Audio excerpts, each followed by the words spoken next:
এরকম ধরুন একটা গ্রাম থেকে আজ থেকে ধরুন 50 বছর আগে, যখন এত বাস ট্রেন প্লেন যোগাযোগ ছিল না, তাই এরকম একটা গ্রাম থেকে এক ভদ্রলোক কলকাতা শহরে গেছে ধরুন। তা সেই কলকাতা শহরে গিয়ে সে দেখছি ওরে বাবারে, এ কত বড় বড় বাড়ি গো, মানে গ্রামের মানুষ তো কোনোদিন দেখেনি। বলে ও বাবা কত বড় বড় গাড়ি, কত গাড়ি কত বাড়ি রে বাবা। এই এত কিছু যদি আমি গায়ের লোককে নিয়ে গিয়ে দেখাতে পারতাম, তাহলে সবাই বলতো আমি কলকাতা গিয়েছিলাম। তা সে তখন ভাবছে এখান থেকে কিছু একটা নিয়ে যেতে হবে, যেটা আমি গিয়ে বেশ গরম করে দেখাতে পারবো। তা হঠাৎ করে সে একটা জায়গায় দেখছে যে কিছু একটা আছে, দোকানটা দেখে বেশ নতুনত্ব মনে হয়েছে। তা গিয়ে বলছে হ্যাঁ ভাই, বলি ভাই এই দোকানটাতে কি হয় গা? বলে এখানে ফটো তোলা হয়, ফটো। বলছে ফটোটা কি রকম? তখন তো আর তো সেলফির যুগ ছিল না। তা বলছে ফটোটা দিয়ে কি হয়, ফটো কেমন হয়? বলছে এই যে তুমি দাঁড়াবে আর তোমার সঙ্গে সঙ্গে ক্লিক করে দেবো, আর ফটোটা উঠে গেলেই এই তোমার মতো হুবহু দেখতে তোমার হাতে ধরিয়ে দেবো। বলছে হ্যাঁ, এই আমি একটা আবার আমার একটা হবে? বলে হ্যাঁ। বলে তাহলে তো বেশ অবাক জিনিস, মজার জিনিস আছে, তা এটা নিয়ে গিয়ে আমি দেখাবো গায়ের লোককে। বলে ও ভাইয়া নিয়ে যেতে পারবো? বলে হ্যাঁ। বলে বাবা আমি একটা আবার আমার আরেকটা হবে, তাহলে দেখাতে পারবো গায়ে গিয়ে। ও ভাই বলি কেমন করে ফটোটা তুলবে? বলছে এই যে পর্দা ফেলে দেবো, লাইট গুলো জ্বেলে দেবো, তারপর স্ট্যান্ডের কাছে এসে আমি রেডি বলবো, তখন কিন্তু আর নড়া চলবে না। আমি যে রেডি বলবো আর নড়বে না, আমি ক্লিক করলেই ব্যাস ফটো রেডি। বলছে বাহ এ তো দারুণ ব্যাপার, এবার ভালো করে তুলে দেবে কিন্তু। বলে হ্যাঁ তুমি যেমন তেমনই উঠবে। তাই এবার সুন্দর করে বলে এই যে এবার দাঁড়াও, ঠিক করে দাঁড়াও। বলে হ্যাঁ মাথাটা একটু সোজা করো। এবার ক্যামেরাম্যান ভালো করে ঠিকঠাক করে দাঁড় করিয়ে দিয়েছে। এবার দাঁড় করিয়ে দিয়ে লাইট জ্বেলে এবার স্ট্যান্ডের কাছে এসেছে। বলে এই যে ভাইয়া রেডি বললে কিন্তু নড়বে না। বলে না না। বলে রেডি, রেডি হয়েছে। এবার ঠিক সেই সময় একটা মাছি ওর নাকের ডগায় বসে গেছে। মনে ভাবছে এই মাছি, এটা বসতে আর সময় পেল না, কিন্তু রেডি বলে দিয়েছে, তো তাহলে এখন তো আর নড়া যাবে না। হ্যাঁ তাহলে এখন কি করি? গ্রামের মানুষের বুদ্ধি তো। সে তখন বলছে আমাকে নড়তে বারণ করেছি, কিন্তু আমার মুখটাকে তো নড়তে বারণ করেনি। ওদিকে রেডি বলা হয়ে গেছে, এবার ক্লিক করতে যাবে, সে তখন মাছিটাকে তাড়াচ্ছে। মুখটা দিয়ে যে মাছিটা তাড়িয়েছে তখন ক্লিক হয়ে গেছে। এবার পরের দিন সকালবেলা একেবারে সাজু গুজু করে গেছে ছবি তুলতে। ও ভাইয়া দাও আমার ছবিটা। এবার ছবিটা যেই না দেখেছে বলে কেমন শুকরের মতো মুখখানা।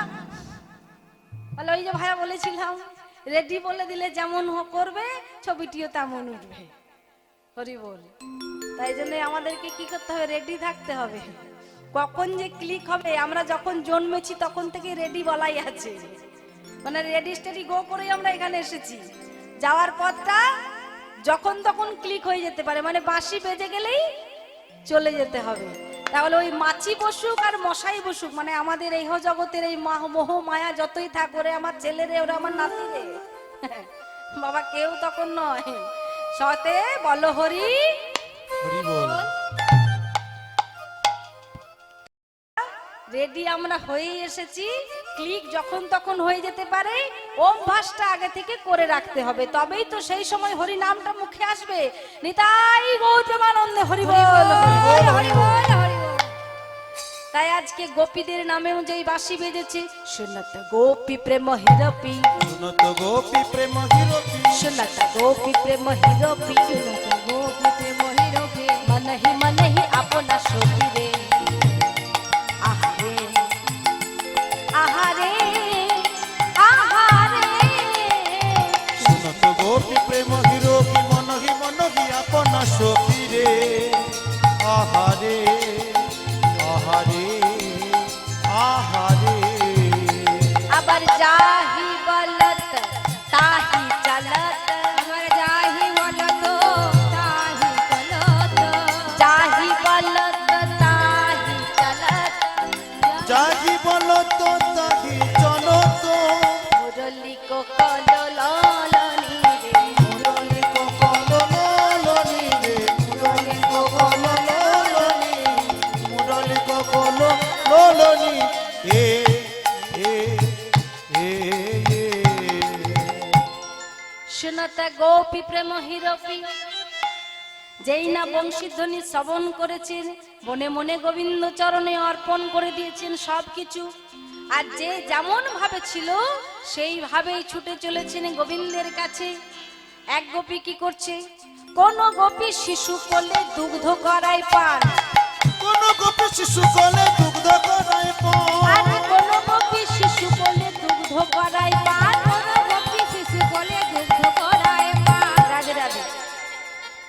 তার আগে আরেকটা কথা বলে রাখি, এই যে আমাদের ঘরে দেখবেন অনেক সময় ক্যালেন্ডার থাকে বস্ত্রহরণের, বা পাঁজিতে, বা এখন বেশিরভাগ সিরিয়ালে অনেক ভুল মেসেজ আমাদের দেওয়া হয়, ভুল শিক্ষা দেওয়া হচ্ছে আমাদের। দেখবেন তাতে রাধাকৃষ্ণ যুবক যুবতী আর গোপীরাও যুবতী। বাবা, এটা ভুল। গোবিন্দ বৃন্দাবনে লীলা করেছিলেন মাত্র 10 বছর কিছু মাস, মানে 11 বছর ধরুন। ওই 11 বছর বয়সের মধ্যেই সমস্ত বৃন্দাবন লীলা হয়েছিল। আর ভগবান যখন রাস করেছিলেন তখন তার বয়স ছিল মাত্র 9 বছর 8 মাস। মতান্তরও আছে। তা ভগবানের বয়স যদি 9 বছর হয়, তার গোপীদের বয়স কত হবে? কারো 8, কারো 9, খুব বেশি হলে 10। তা ওই বয়সে নিশ্চয়ই মা হওয়া সম্ভব নয়। তাহলে শিশু কোলে নিয়ে কার দুগ্ধ পান করাচ্ছি? না, তার জ্যৈষ্ঠ ভাতা মানে বড় দিদি বা বড় ভাইয়ের তাদের সন্তানকে কোলে নিয়ে দুগ্ধ পান করিয়ে দিচ্ছিলেন। তাই গোবিন্দ যখন রাস করেছিলেন এটা কোনো যুবক যুবতীর প্রেম নয়। আগেই বললাম, রাস হলো ভক্ত আর ভগবানের মিলন রাস। পরমাত্মা আর জীবাত্মার মিলন হলো রাস। সেই রকম মনোভাব নিয়ে আমাদের রাস আস্বাদন করতে হবে, তবেই আসল ফল পাবো। তাই আজকে বৈষ্ণব কবি কলম দিচ্ছেন, কোন গোপী শিশু কোলে দুগ্ধ করায় পান, কোন গোপী শিশু কোলে দুগ্ধ করায় পান, আবার হেন কালে বাজে বাঁশি ধরে তাহার নাম, কালে বাজে বাঁশি ধরে তাহার নাম, আবার হেন কালে বাজে বাঁশি ধরে তাহার নাম, হেন কালে বাজে বাঁশি ধরে তাহার নাম। আবার শিশু ফেলে সেই গোপী গমন করিল, শিশু ফেলে সেই গোপী গমন করিল, শিশু ফেলে সেই গোপী গমন করিল, শিশু ফেলে সেই গোপী গমন করিল। আবার অহরহ শ্যামের বাঁশি বাজিতে লাগিল, অহরহ শ্যামের বাঁশি বাজিতে লাগিল, অহরহ শ্যামের বাঁশি বাজিতে লাগিল। অহরহ শিবের বাঁশি বাজিতে লাগিল। শিশু কোলে নিয়ে দুগ্ধ পান করাচ্ছে আর বাঁশি বেজে গেছে, আর কি থাকতে পারে? শিশু ফেলে দিয়ে ছুটে চলে যাচ্ছে রাস দর্শনে। কোন গোপী কি করছে? না, কোন গোপী শৃঙ্গার করছে, মানে সাজছে। এক গোপী কি করেছে? এক হাতে একটা কঙ্কন পরেছে, দ্বিতীয় হাতে পড়তে যাবে আর বংশীধ্বনি হয়ে গেছে। তার আর দ্বিতীয় হাতে পড়া হলো না। কেউ বা এক নয়নে কাজল দিয়েছে আর দ্বিতীয় নয়নে তার আর দেওয়া হলো না। কেউ বা কি করেছে? একদিকে বিনুনিটা বেঁধেছে, দ্বিতীয় দিকটা আর বাঁধা হলো না। যে যেমন ভাবে ছিল তাতে হিবেলি সখিনী মেলি, তত হিবেলি সখিনী মেলি, তাতে হিবেলি সখিনী মেলি, তত হিবেলি সখিনী মেলে। দেহ কাহুকে পথ না হেলি রে। আহারে আহারে আহারে, কেহ কাহুকে পথ না হেরি রে, আহারে আহারে আহারে। আবার খসত বসত রসদ চেলি, খসত বসত রসন চেলি। আবার খসত বসত রসদ চেলি, খসত বসন রসন আবার চেলি, গলিত বেলি লোলি রে, গলিত বেলি দোলনি। আবার গলিত বেলি লোলি রে। গলিত বেলি লোলনি হে, আহারে আহারে আহারে। কেউ কি করছে? একই সময়ে একই পথে একই জনের উদ্দেশ্যে একই সাথে সবাই যাচ্ছে, কিন্তু কেউ কাউকে দেখতে পাচ্ছে না। কি করে দেখবে? সবার মন প্রাণ সব কিছু তো তখন গোবিন্দ চরণে চলে গেছে। তাই বলছি খসত বসন রসন চলি, কারো অঙ্গের বসন খসে ধুলাতে লুটাতে লুটাতে যাচ্ছে, তার আর খেয়াল নেই। এইভাবে যাচ্ছে।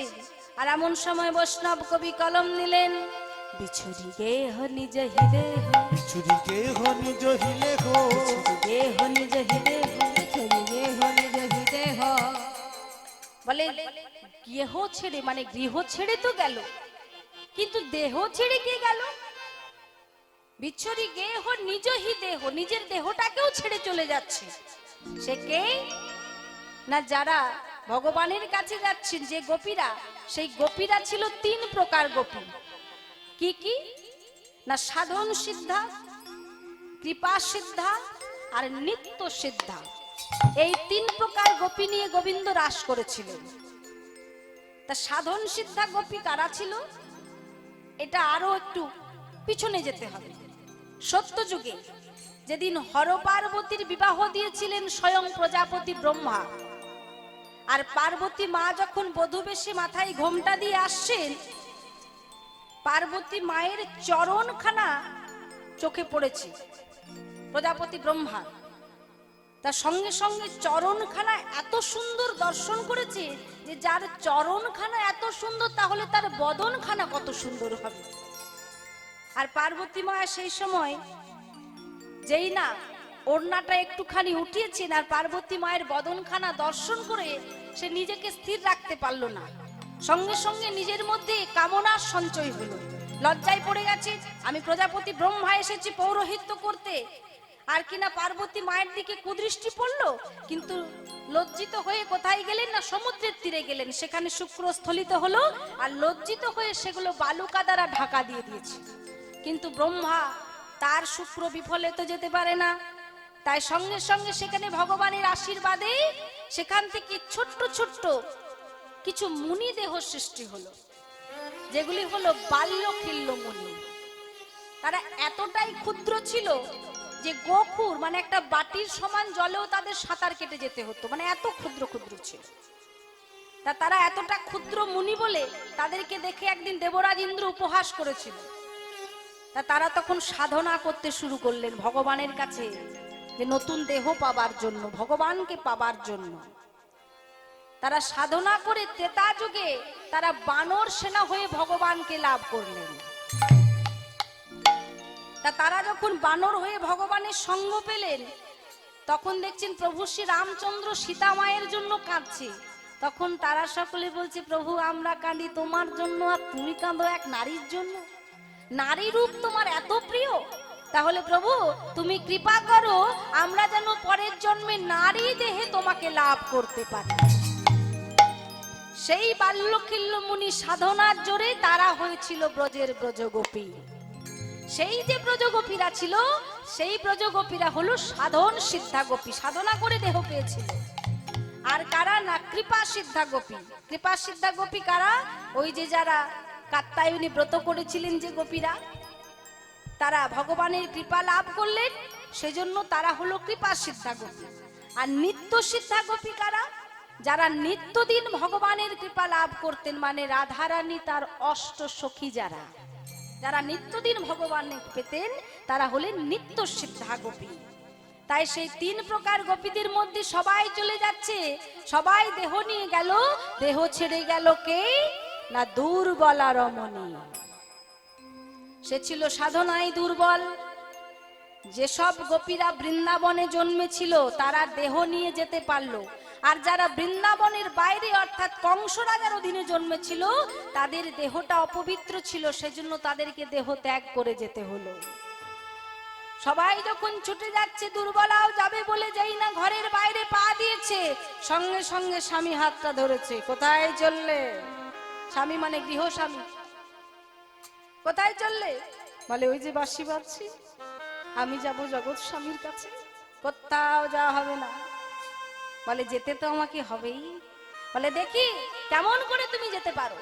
সঙ্গে সঙ্গে তাকে ঘরের মধ্যে বন্দি করে শেকল দিয়ে বাইরে পাহারায় বসে আছে। কিন্তু গোবিন্দ যাকে ডাক দেন, কোনো পাহারা কি তাকে আটকে রাখতে পারে গো? সেই গোপী তখন ভগবানকে ডাকছে, হে মাধব,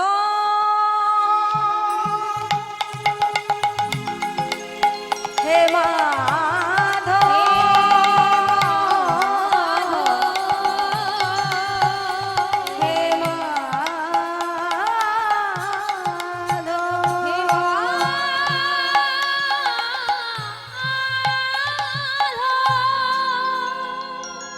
গোবিন্দ নাম গাইতে গাইতে তার সূক্ষ্ম দেহ ছেড়ে আত্মা বেরিয়ে চলে গেল স্থূল দেহে গোবিন্দের কাছে। দেহ পড়ে রইল গৃহ মধ্যে, প্রাণ চলে গেল কৃষ্ণ দর্শনে। আর এদিকে কি হয়েছে, শ্রীমতী রাধারানী অষ্টসখী পরিবৃতা হয়ে কৃষ্ণ কথা আলাপন করছে। আর কৃষ্ণ কথা আলাপন করতে করতে যেই না বংশীধ্বনি শ্রবণ করেছেন, ললিতা বিশাখাকে ডেকে বলে, ললিতা ওই দেখ আমার বধূর বাঁশি বেজেছেন, এবার তো আমাকে যেতে হবে। তাই ললিতা বিশাখা সকলে বলে, আয় রাধে তোকে আমরা সুন্দর করে সাজিয়ে দিই। বলে না, আজকে তোরা আমাকে কেউ সাজাবি না, আজকে আমি নিজে এত সুন্দর করে সাজবো যাতে সবার চেয়ে আমাকে দেখতে বেশি সুন্দরী লাগে। যার কাছে একবার গোবিন্দের বাঁশি কানে পৌঁছে যায় তার অবস্থাটা কেমন হয় দেখ। রাধারানীর অবস্থা তেমন হয়েছে, মন তো চলে গেছে গোবিন্দের কাছে, তাহলে সাজবে কেমন করে? সে সাজছে, এবার তার সাজটা কেমন হচ্ছে, ওই রায় সাজে বাঁশি বাজে না করি লয়ুল, রাই সাজে বাঁশি বাজে না পড়ি নয়ন। আমার রায় সাজে বাঁশি বাজে না করি লয়ুল।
চরণে কাজল পরে নাই নয়নে আলতা, চরণে কাজল পরে নাই নয়নে আলতা, চরণে কাজল পড়ে নাই নয়নে আলতা। আবার হিয়ার মাঝারে পরে পঙ্করাজ পাতা, আবার হিয়ার মাঝারে পরে পঙ্করাজ পাতা। হিয়ার মাঝারে পড়ে পঙ্করাজ পাতা। দেখো সকলেই উলোটা, দেখো সকলেই উলোটা, ওই সেজেছে রায় বিনোদিনী সকলেই উলোটা, সেজেছে রাই বিনোদিনী সকলেই উলটা। ওই সেজেছে রায় বিনোদিনী যাবে গোসাম দর্শনে। গাই গুরু হরি বল। সেজেছে রাই বিনোদিনী, সেজেছে রাই বিনোদিনী, সেজেছে ওই সকলেই উলোটা। রাধারানীর সাজটি কেমন হয়েছে, তা কেমন লাগবে একবার ভেবে দেখুন, মনে মনে চোখ বন্ধ করে কল্পনা করুন। আমরা হাতে কি পরি, চুড়ি পরি, বালা পরি, কঙ্কন পরি, আর রাধারানী কি পরেছে, পায়ের নুপুরটাকে খুলে হাতে পরেছে। আর কি করেছে, তা গলাতে কিঙ্কিনিটা পরেছে, সে কি আর পরা যায়, কোন রকম করে পরছে। আর কোমরের মধ্যে হাতটাকে নিয়ে পড়েছে, গলার হাতটা খুলে কোমরে পড়েছে। আর পায়ে কি করেছে, কাজলটাকে আলতার মতো করে পায়ে পড়েছে, আর চরণের আলতাটাকে নিয়ে কাজলের মতো করে চোখে পড়েছে। বিনুনি করি কোথায়, পিছন দিয়ে। আর রাধারানী চুলটাকে সামনে নিয়ে এসে এই নাকের ডগায় কেশ বিন্যাস করেছে। তা এরকম করে যদি কেউ সাজে, মা তাকে কেমন দেখতে লাগবে। তা রাধারানী আমার ঠিক এইভাবে সেজে ললিতার কাছে কি দাঁড়িয়েছে, ললিতা আমাকে কেমন লাগছে। ললিতা বলে, আহা হা হা, এত সুন্দর সেজেছিস না রাধে, আমি মুখে বলতে পারবো না। তার চেয়ে বরং আমি তোর হাতে একটা দর্পণ দিচ্ছি, মানে মুকুট দিচ্ছি, তুই বরং সেটা নিজেই নিজেই একবার দেখে নে। তাই একখানা দর্পণ রাধারানীর করে ধরিয়ে দিয়েছি। আর যেই না রাধারানীর করে দর্পণ দিয়েছে, রাধারানী মৃদু মৃদু হাসছে। মনে ভাবছে যে হয়তো এরকম উদ্ভট সাজ দেখে হাসছে, কিন্তু সেটা নয়। বলে কিরে, বুঝতে পেরেছিস তোকে কেমন লাগছে? বলে না তো। বলে ও মা, সামনে হাতের সামনে দর্পণ মানে আয়না, আয়না রয়েছে আর তুই নিজেকে দেখতে পাচ্ছিস না? বলি ওই কানাকে ভালোবেসে কি তুইও কানা হলি? বলে না রে সখী, সেটা নয়, আসলে দর্পণে কি হয়েছে জানিস? ওই দর্পণেতে আমি নাই সখী, দর্পণেতে আমি নাই সখী, এই দর্পণেতে আমি নাই সখী। ওই দর্পণেতে আমি নাই সখী, ওই দর্পণে আমার পরাণ বধুরে দেখি, দর্পণেতে আমি নাই সখী। দর্পণেতে প্রাণ বধুরে দেখি, দর্পণেতে আমি নাই সখী। কৃষ্ণময়ী কৃষ্ণ যার অন্তরে বাহিরে, অন্তর বাহিরে যাহা যাহা নেত্র পরে তাহাই কৃষ্ণ স্ফুরে। কৃষ্ণের স্ফুরে কৃষ্ণময়ী কৃষ্ণ যার অন্তরে বাহিরে, যে রাধারানী যেদিকেই চায় শুধু কৃষ্ণকে দেখতে পায়। আজ দর্পণের মধ্যেও নিজের প্রতিচ্ছবি দেখতে পাচ্ছে না, প্রাণনাথকে দেখতে পাচ্ছে। তাই বলছে সখী রে, আমাকে কেমন লাগছে তা তো আমি বুঝতে পারছি না সখী। ললিতা বিশাখা সবাই বুঝতে পারছে প্রেম পাগলিনী, একে আর কি বোঝাবো। তাই সবাই মিলে এবার রাধারানীকে বসিয়ে নতুন করে সাজিয়ে দিচ্ছেন। সাজিয়েছে বিনোদিনীরা, সাজিয়েছে বিনোদিনীরা, সাজিয়েছে বিনোদিনীরা,